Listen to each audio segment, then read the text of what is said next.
जय Hind dear student, welcome to online class of Shri Ram public school. Dear student, मैं अल्पना पांडे आज आप लोग को आपकी पाठ्य पुस्तक बसंत भाग 3 का पाठ 9 पढ़ाएंगे, जिसका नाम है कबीर की साखियाँ। कबीर की साखियाँ के कवि हैं कबीरदास जी।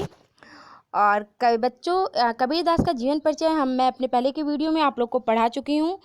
तो आज हम इस पाठ को पढ़ेंगे। यह पाठ कबीरदास की एकमात्र रचना बीजक है, जिसके 3 भाग है, साखी और सबंत रमैनी। तो यह साखी से लिया गया है। कबीरदास का साखी जो है वह दोहा छंद में लिखा गया है तथा इसमें कबीर की शिक्षाओं व सिद्धांतों का विवेचन किया गया है। तो इसमें हमें कबीरदास की शिक्षाएं देखने को मिली हैं। आइए पाठ को शुरू करते हैं। जाति न पूछो साध की, पूछ लीजिए ज्ञान। मोल करो तलवार का, पड़ा रहन दो म्यान। ठीक है, तो यहाँ कवि कह रहे हैं साध का अर्थ क्या होता है। साध का अर्थ होता है साधु या सज्जन व्यक्ति। ज्ञान यानी नॉलेज, जानकारी। मोल का अर्थ होता है खरीदना। तलवार का अर्थ है तलवार। रहन यानी रहने। और म्यान का अर्थ है जिसमें तलवार रखी जाती है। ठीक है, तो यहाँ कबीरदास जी कह रहे हैं कि मनुष्य को जाति से ऊपर उठकर उसके गुणों की परख पर ध्यान देने के लिए कहा गया है। यानी कबीरदास जी का कहना है कि जो सज्जन व्यक्ति हैं, जो सज्जन पुरुष हैं, उनकी हमें जाति नहीं पूछनी चाहिए, अपितु उसके ज्ञान देखना चाहिए, उनके गुण देखना चाहिए, उनका नॉलेज देखना चाहिए। तब मनुष्य को उसकी जाति के आधार पर नहीं, उसके ज्ञान के आधार पर हमें परखना चाहिए। क्योंकि जब हम तलवार खरीदने जाते हैं, मोल करो तलवार का, यानी जब हम तलवार खरीदने जाते हैं तो उसकी कीमत जो है नहीं देखते हैं, बल्कि कीमत म्यान देखकर नहीं लगाते हैं, बल्कि तलवार को देखते हैं। ठीक है, दूसरा है आवत गारी एक है, उलटत होय अनेक। कह कबीर न उलटिए, वही एक की एक।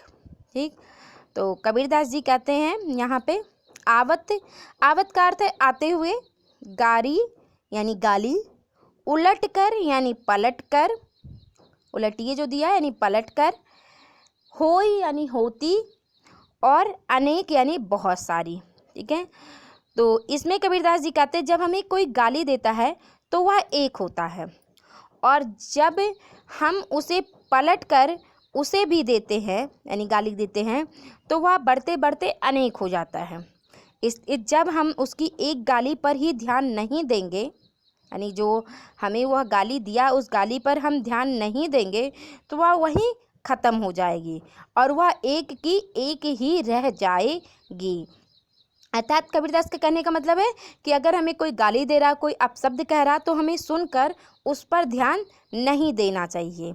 ठीक है, तीसरा थर्ड दोहा है, माला तो कर मैं फिरे, जीभ फिरे मुख माही।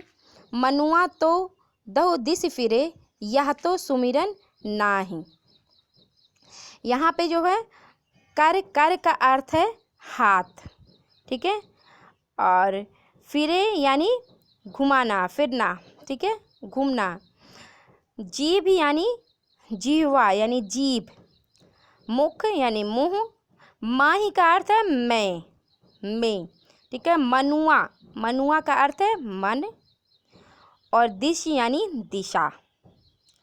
तो यानी तो, सुमिरन यानी स्मरण, याद करना। तो कबीरदास जी इस दोहे में प्रभु नाम के स्मरण पर यानी भगवान के नाम के स्मरण पर बल दे रहे हैं।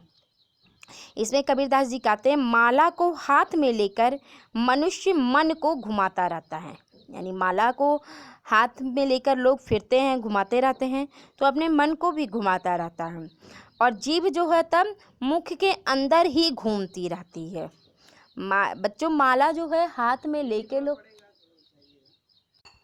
माला को लेकर जो है हाथ में मनुष्य जो है एक एक दाना उसका घुमाता रहता है और क्या कहते हैं भगवान का नाम मुख में जपता रहता है। ठीक है, तो वही कबीरदास जी यहाँ पे कहते हैं माला को हाथ में लेकर मनुष्य मन को घुमाता, और जीभ जो है वह मुख के अंदर जो है घूमती रहती है।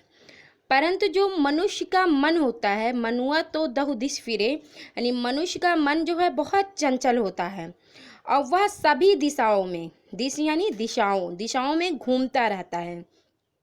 यानी मानव मन जो है वो गतिशील है, जो बिना विचारे ही इधर उधर घूमता रहता है। यह तो सुमिरन नहीं, लेकिन जो है यह भगवान का नाम क्यों नहीं लेता है।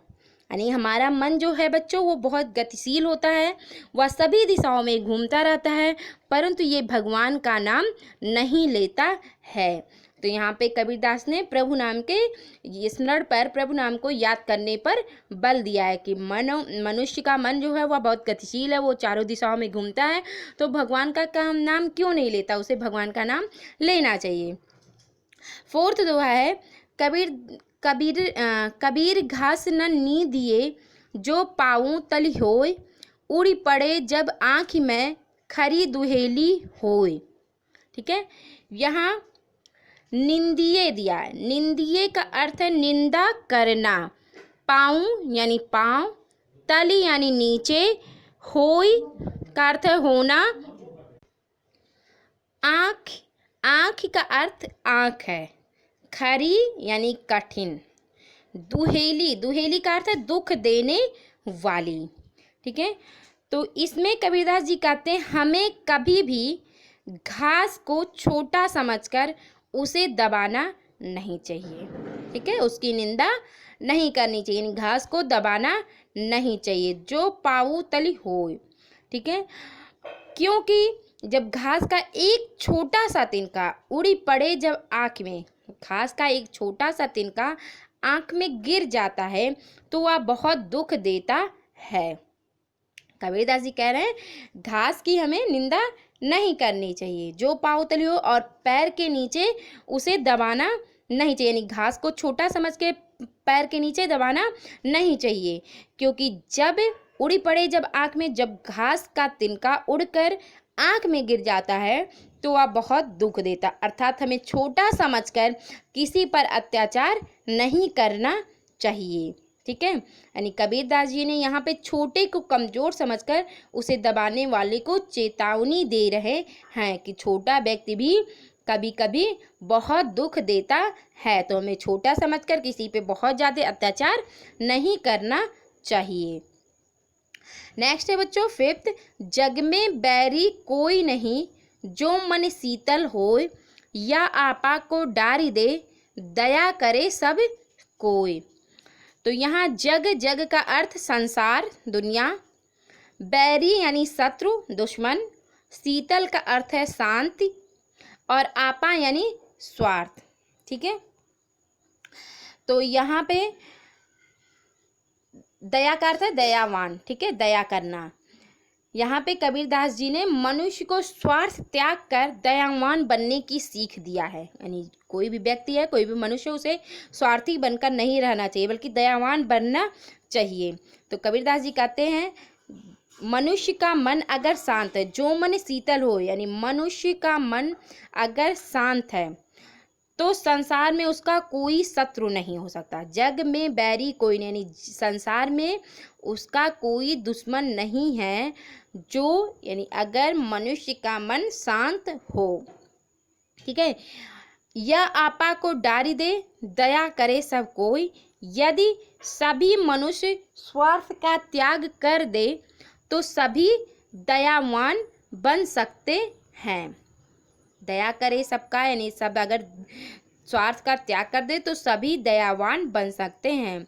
यानी कबीरदास जी का कहने का मतलब है कि जो मनुष्य का मन होता है वह मन अगर शांत होता है, ठीक है, तो जग में, संसार में कोई बैरी यानी कोई दुश्मन उसका नहीं होता। या आपा को डारी दे, और अगर मनुष्य स्वार्थ का त्याग कर दे, ठीक है, तो सभी जो है सभी मनुष्य दयावान बन सकते हैं। अर्थात मनुष्य को अपनी कमजोरियों को दूर करके संसार में प्रेम और दया फैलाना चाहिए। कवि का कहने का मतलब है मनुष्य अपनी कमजोरी, अपना स्वार्थ को त्याग दे और दयावान बन के संसार में प्रेम और दया को फैलाना चाहिए। बच्चों अब ये तो पाठ हमारा यहाँ पूरा हुआ, ठीक है। अब हम इस पाठ का आपको प्रश्न उत्तर भी बता देते हैं। पहला क्वेश्चन है, तलवार का महत्व होता है मयान का नहीं। उक्त उदाहरण से कबीर क्या कहना चाहते हैं, स्पष्ट कीजिए।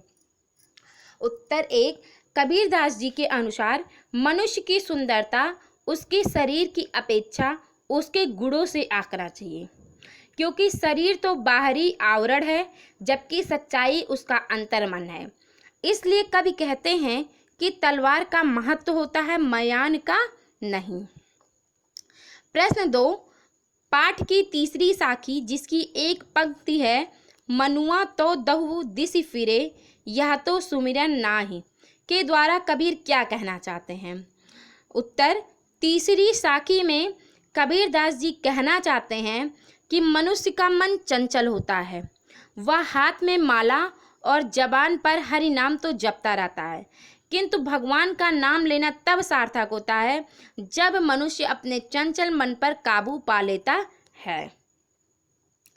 प्रश्न 3, कबीर घास की निंदा करने से क्यों मना करते हैं, पढ़े हुए दोहे के आधार पर स्पष्ट कीजिए।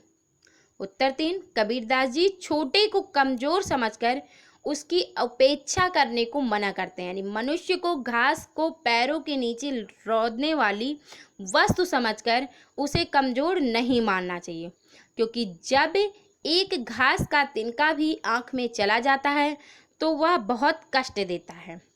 इसलिए हमें किसी को कमजोर समझकर उसकी निंदा नहीं करनी चाहिए।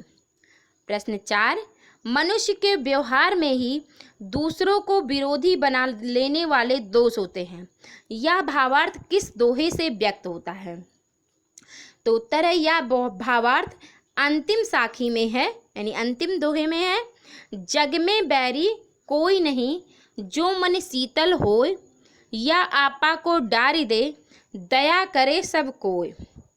ठीक है बच्चों, यहाँ पे हमारा प्रश्न उत्तर भी पूरा होता है। आप इस वीडियो में बताए गए शब्दार्थ को अपनी उत्तर पुस्तिका में लिखिएगा और याद करिएगा, तथा प्रश्न उत्तर को भी अपनी उत्तर पुस्तिका में लिखिएगा। Thank you and have a nice day.